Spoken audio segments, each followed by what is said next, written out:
इस समय हम सहरसा के उस गंगजला ढाला के पास हैं जहां से एक लाइन बाईपास लाइन बननी है। इसी गंगजला ढाले से कारू खिरहरी हॉल्ट है, वहां तक ये लाइन जुड़ेगी और ये प्लान रेलवे का बन चुका है। और इस लाइन को इसलिए बनाना है ताकि जो घूम के जो आता है रास्ता, पूर्णिया से जो ट्रेन आती है सहरसा, वो घूम के आती है, तो उसको घुमा करके जो आने की जो लंबा जो समय लगता है, उसको ये जो नया बाईपास लाइन बनेगा जो अभी प्रस्तावित है, वो उसकी दूरी को कम कर देगा और आसान कर देगा। आज इसी की यात्रा पर हम निकलेंगे और आपको दिखाएंगे कि आखिर इसमें अड़चन क्या है। और अड़चन बहुत बड़ी है दोस्तों, जिसको आप नज़र आएगा आपको, हम पूरी यात्रा आपको दिखाएंगे कि इस ढाले में अड़चन क्या है। हमारे साथ हमारे सहयोगी, हमारे भाई बिलाल अहमद साहब हैं, वो हमें ये यात्रा कराएंगे और आपको हम दिखाएंगे कि अड़चन क्या है। और अड़चन बहुत बड़ी दोस्तों ये है कि ये जो कमर्शियल पूरा ये एक तरह का कॉरिडोर है, यहाँ पर दुकानें हैं, बहुत बड़े बड़े व्यवसायी यहाँ पर काम करते हैं और पूरा जो है मार्केट बसा हुआ है इस रेलवे की ज़मीन पर। ये सब रेलवे की ज़मीन है और यहीं से वो बाईपास लाइन खुलेगी और इसके लिए पूरा ये लाइन साफ़ करना पड़ेगा। जी हाँ दोस्तों, ये पूरी लाइन साफ़ करनी पड़ेगी। यानी कि ये जो बस स्टैंड है, ये भी रेलवे की ज़मीन है। ये बस स्टैंड जो आप देख रहे हैं, ये रेलवे की ज़मीन है और इसको भी साफ़ करना पड़ेगा, क्योंकि यहीं से वो लाइन निकलेगी गंगजला वाली बाईपास लाइन और जो कारू खिरहरी हॉल्ट को जोड़ेगी। तो ऐसे में इस बड़ा सवाल यही है कि ये जो बसें खड़ी हैं, ये जो इतना बड़ा जो कारोबार है, बस इंडस्ट्री है, उसका क्या होगा? क्या वो आसानी से छोड़ देंगे ये ज़मीन? क्या ये इसे खाली कर देंगे? क्या कहेंगे बिलाल साहब, ये आसानी से खाली हो जाएगा क्या? सवाल ही न पैदा लेता है। सरकारी बस स्टैंड बनने के बाद भी इसको जो शिफ्ट आज तक नहीं किया गया है, ये हुए 1 साल से ऊपर हो गया। और लगातार ऐसी कवायद शुरू की गई रेलवे की तरफ से, लेकिन फिर भी ये रुक जाता है। ये मामला क्यों रुक जाता है? इसकी लॉबी है क्या कोई ऐसा? ये इतना बड़ा मार्केट है, यहाँ के नेताओं को और उनके चमचों को बहुत सारा पैसा जाता है, जो रेलवे भी इसमें हिस्सेदार है। और हम आपको बिलाल साहब बात करते रहेंगे। आपको बता दें कि यही रास्ता है, इसी पर ट्रैक बिछेगा क्या? हाँ, ये जो हम चल रहे हैं इस पर, बस यही पर ट्रैक बिछेगा, वो बाईपास लाइन की जो प्रस्तावित है। आप सोचिए, ये रास्ता बना हुआ है और दोनों तरफ दुकानें हैं, मार्केट है, तो कैसे पॉसिबल होगा ये बिलाल साहब? पॉसिबल हमको तो लगता है ये माने कि ये झूठा ढाला है। हाँ। ये सिर्फ ठगने का काम है। हाँ। व्यापारियों से पैसा ऐंठने का काम है। इसके सिवाय हमको नहीं लगता है कि और कोई इसमें इंटरेस्ट है। आप बता रहे हैं कि ये तो रोड बना हुआ थी, अवैध रोड है एक तरह से। एकदम अवैध रोड है। इस पर रोक लग गया था, लेकिन फिर मिली भगत से ये रोड का ढलैया कर दिया गया है। कि रेलवे ने कई बार यहाँ पर दुकान सबको खाली करवाने का कोशिश किया। तो चलते चले हम आपको कारू खिरहरी हॉल्ट चल रहे हैं। थोड़ा रोशनी कम हो रहा है, यहाँ बहुत संकीर्ण है। इधर मंदिर भी, तो ये भी रेलवे की ज़मीन है जी। और इसमें मंदिर भी बना हुआ है, रेलवे की ज़मीन है।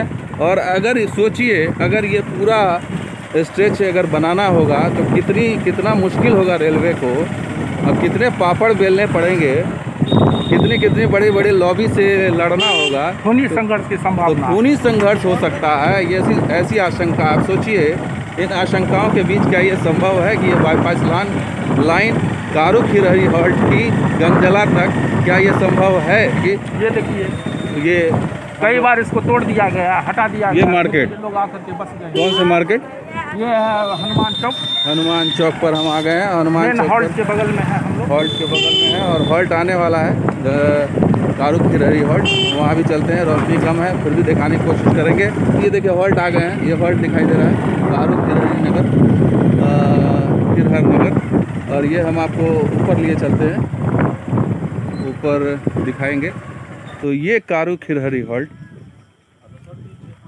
है और ये इस दिशा में सहरसा की तरफ जाती है ये लाइन। लेकिन ये लाइन घूम के जाती है, कारू खिरहरी लाइन घूम के जाती है और घूमने की वजह से स्पीड स्लो। आप खुद देखिए, यहाँ से टर्निंग है, ये लाइन टर्न कर रही है और ये लाइन टर्न करके पूरे शहर को घूम करके एक वृत्ताकार जो आकार में घुमाती है सर्किल में, तब जाके सहरसा स्टेशन पहुँचती है। और ये कारू खिरहरी हॉल्ट का ये बोर्ड देखिए, तो ये लाइन है जो घूम के जा रही है, इस तरफ सहरसा जाती है, और इसी को इस तरफ अगर दाईं तरफ करेंगे तो गंगजला चला जाएगा, जो महज सिर्फ 5 किलोमीटर है। बाईपास बनाना पड़ेगा, लेकिन उसमें बड़ी चुनौती ये है कि पूरी लाइन, पूरे रास्ते को, अतिक्रमण को साफ़ करना पड़ेगा।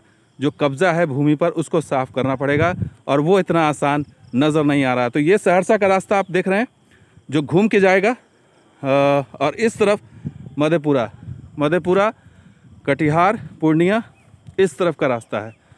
तो ये हॉल्ट है ground zero, Bihar on spot पर आपको दिखा रहे हैं। वो हॉल्ट कारू खिरहरी का वो हॉल्ट जो चर्चा का विषय इन दिनों बना हुआ है कि आखिर इस पर बाईपास लाइन बनेगी या नहीं बनेगी, क्योंकि कई बार अधिकारी आते हैं, मुआयना करते हैं, रिपोर्ट बनाते हैं और कोशिश भी करते हैं कि ये लाइन बने, क्योंकि सीधे करने के लिए इस लाइन को सीधा करना ज़रूरी है दोस्तों। इस लाइन को सीधा करना इसलिए ज़रूरी है ताकि राजधानी एक्सप्रेस कल को कोई कटिहार से अगर राजधानी एक्सप्रेस आती है इस तरफ, और वो फिर गंगजला ढाला होते हुए ही जा सकती है, क्योंकि घुमा करके अगर ले जाएंगे तो उसकी रफ्तार कम हो जाएगी। इसलिए संभव नहीं है कि बगैर इस बाईपास लाइन को बनाए हुए आप राजधानी एक्सप्रेस नहीं सहरसा को ला सकते हैं। रेलवे के लिहाज से ये बाईपास बहुत ज़रूरी है, लेकिन कुछ स्थानीय लोग हैं जिनका ये कहना है कि नहीं, ये बाईपास लाइन अगर गई 5 किलोमीटर लाइन तो बहुत सारे लोगों का जो है वो घर बर्बाद हो जाएगा, पूरा शहर उजड़ जाएगा। एक स्थानीय नागरिक है, इनसे पूछते हैं, क्या सर ऐसा है कि पूरा शहर उजड़ जाएगा? आधा शहर है, उजड़ जाना एक दूसरी बात है, ये शहर का पूरा लुक खराब हो जाएगा। लुक खराब हो जी, ये बात सही है कि रेल की जमीन है। पहले लाइन था सन 1950 ईस्वी में, हाँ। इसी होके लाइन थी पहले। जी, पहले लाइन थी सन 1950 में, छोटी लाइन जाती थी। हाँ। लेकिन अगर आप यहाँ से रास्ता निकालिएगा जी, तो पूरा शहर जो है यहाँ से लेके बस स्टैंड तक जाएगा, पूरा शहर का लुक खराब हो जाएगा। शहर का लुक खराब हो जाएगा, और कितनी व्यस्त हो जाएगा। कितनी आबादी होगी जो मतलब इससे प्रभावित होगी? कम से कम होगा तो 1.5 से 2 लाख आबादी होगा। 1.5 से 2 लाख आबादी? ये के लाख रखिए ना, इतना नहीं होगी। क्यों?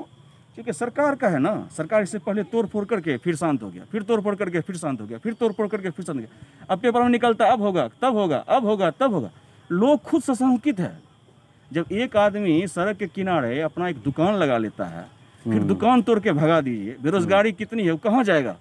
2019 के सितंबर के महीने में बहुत बुरी तरह से तोड़फाड़ हुआ, सुनिए मेरी बात को जी, जिसमें लोगों ने इस चीज को स्वीकार किया कि भाई हमको हट जाना है। हाँ। जो मकान पक्का का दुकान था, हाँ। वो दुकानदार जो संस्कारी था, वो सब हट गया। हाँ। हट गया, भाई सरकार का जमीन है, सरकार बनाएगा लेकिन क्यों नहीं बना? आप उजाड़ के भगा देते हैं। आदमी को माइंड सेटअप करने में 10 साल लगेगा, तो क्या हुआ? आप दूसरा विकल्प है तो वो निकाल लीजिए, नहीं तो बनाना है तो बना दीजिए। बनाना है तो बना दीजिए, और विकल्प है तो अपना लीजिए। दोनों बात बोल रहे हैं, लेकिन ये भी बात है कि दोनों स्तर से रेलवे को लाइन अगर सीधी करनी है तो बहुत बड़ी कुर्बानी वसूलनी पड़ेगी। ये तो साफ साफ दिखाई दे रहा है। अब इसको देखना होगा कि रेलवे इस कुर्बानी को वसूलने के लिए तैयार है या नहीं, या यहाँ के लोग इस कुर्बानी को देने के लिए तैयार हैं या नहीं।